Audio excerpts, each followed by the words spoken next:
Welcome class. Today we will start chapter 16 Wilbur.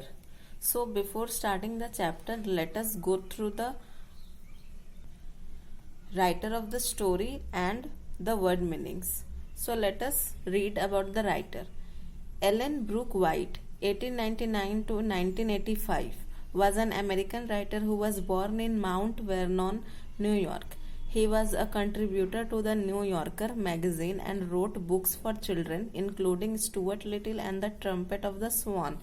So, the writer of the story Wilbur is Ellen Brooke White. He was born in 1899 and he died in 1985.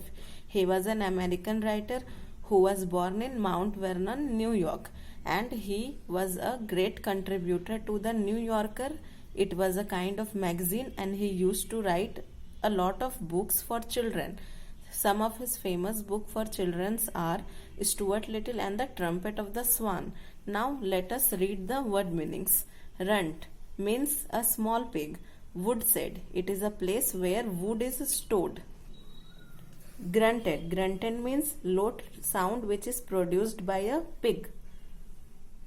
Enchanted, enchanted means charmed. Splashed means threw. Something that we threw is known as a splash. Oozy, oozy means slippery. Here again the same word meaning is given. Runt, it means a small pig.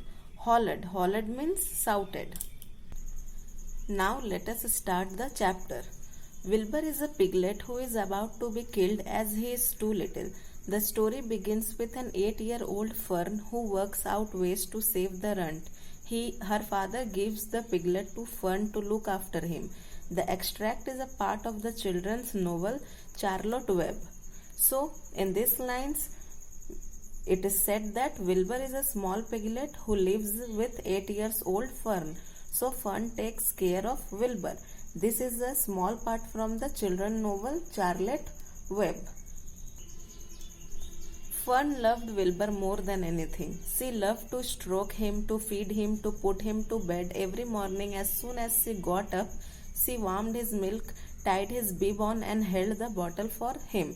So in this line, Fern loved Wilbur the most. She used to take care of it like a small baby. Every morning she used to feed him and also make him ready. Every afternoon, when the school bus stopped in front of her house, she jumped out and ran to the kitchen to fix another bottle for him. She fed him again at supper time and again just before going to bed. Mrs. Arable gave him a feeding around noontime each day. When Fern was away in school, Wilbur loved his milk, and he was never happier than when Fern was warming up a bottle for him. He would stand and gaze up at her with adoring eyes. So in these lines, it is said that after returning home from school, Fern prepared a bottle full of milk for Wilbur.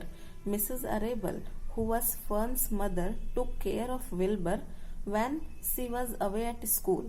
Wilbur loved to drink milk. He was the happiest when Fern used to prepare a bottle of milk for him. For the first few days of his life, Wilbur was allowed to live in a box near the stove in the kitchen. Then when Mrs. Arable complained, he was moved to a bigger box in the woodshed. At 2 weeks of age, he was moved outdoors. It was an apple blossom time and the days were getting warmer. Mr. Arable fixed a small yard especially for Wilbur under an apple tree and gave him a large wooden box full of straw with the doorway cut in it so that he could walk in and out as he pleased. So in these lines it is said that when Wilbur was very small, he used to live in a box near the stove in the kitchen. When he became a little bigger, he was shifted to a bigger box in the woodshed. After 2 weeks of age, he was moved outside in the garden. Mr. Arable, who was Fern's father, made a large wooden box full of straw for Wilbur under the apple tree. "Won't he be cold at night?" asked Fern. "No," said her father. "You watch and see what he does."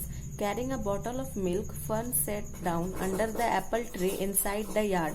Wilbur ran to her and she held the bottle for him while he sucked. When he had finished the last drop, he grunted and walked sleepily into the box. Fern peered through the door. Wilbur was poking the straw with his snout.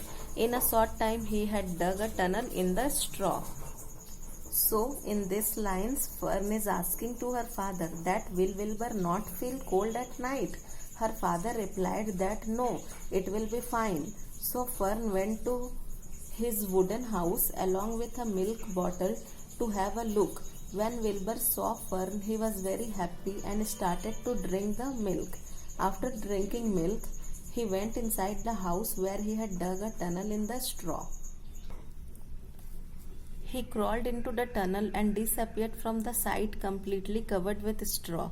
Fern was enchanted. It relieved her mind to know that her baby would sleep covered up and would stay warm.